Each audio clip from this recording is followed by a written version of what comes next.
Hey, I'm Toussaint Morrison, and thank you so much for tuning into the Social Science Club. I appreciate you being here. If you find this video of value, then you can click subscribe or like or share it. Appreciate you being here. And really quickly, I just want to jump right into it. So not so long ago, Nury Martinez stepped down from the Los Angeles City Council. There were tapes that leaked of her making extremely anti-black statements, and I just think the statements are either anti-black or they're not, so there's really no gradient to it. She made anti-black statements, and she then stepped down as president from the city council, and then Monday she showed up to work and saw all the people screaming and yelling to her discredit, and she left. And there's a lesson here, and it's that many elected officials, they won't take accountability until it's been brought out into the light.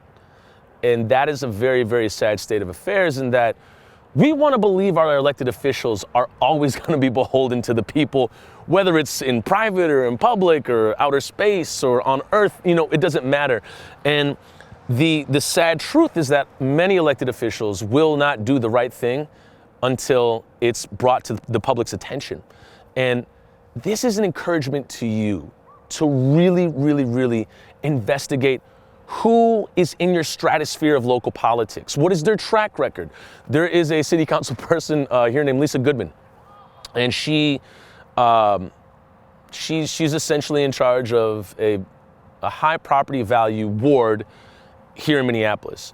And off the bat, I didn't really necessarily trust Lisa right away. However, the city council here in Minneapolis has a historical stay, and there's some people that have been on city council for a very long time, and a lot of people left after George Floyd was murdered, and a lot of their policies and ethics and track record on dealing with police brutality was brought to light. Oh, you didn't do anything?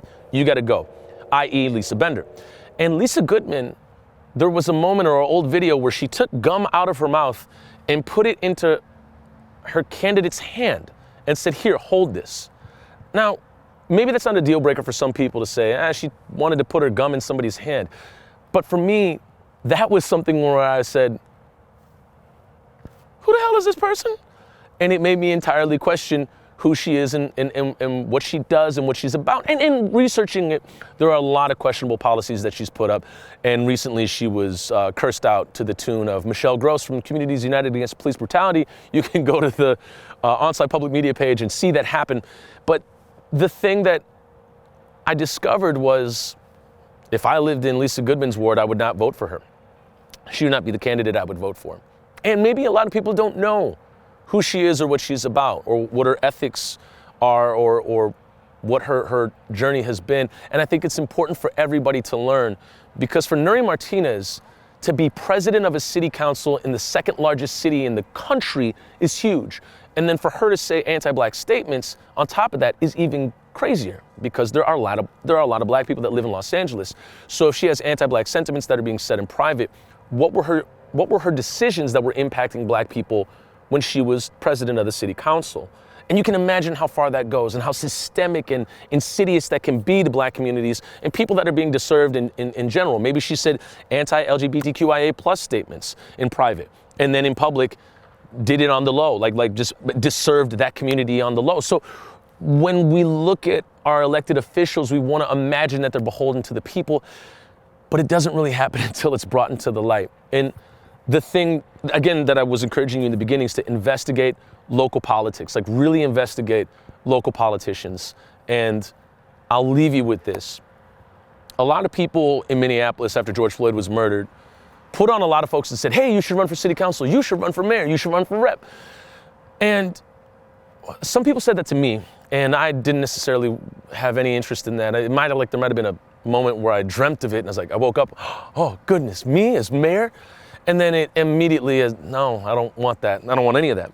And the thing I discovered over the past 2 years, being in an uprising, watching a city burn down to the tune of a black man being publicly lynched in 2020, is that the power isn't in the council. It's not in the Senate. It's not really in the reps or anywhere.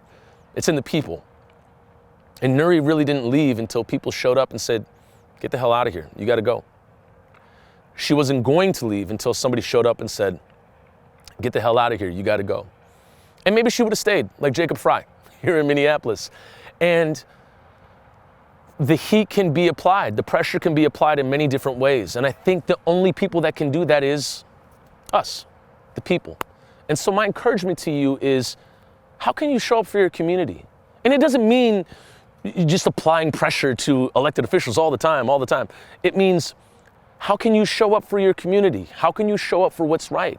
Maybe it may be cursing somebody out at City Hall, or it might be showing up to your neighborhood association. Well, what is it for you? So think about that. I encourage everybody to think about that, and I'm constantly thinking about it as well. So thank you so much for listening. We'll see you in the next one. Bye-bye.